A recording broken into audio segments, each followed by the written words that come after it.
How to fix error validating access token in Facebook. 1. Delete browser cookies and cache.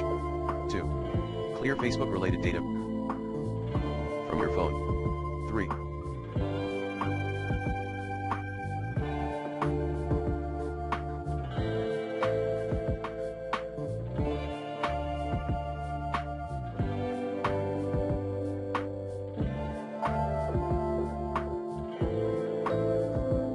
Other tips. Log out and log in later. Try another browser.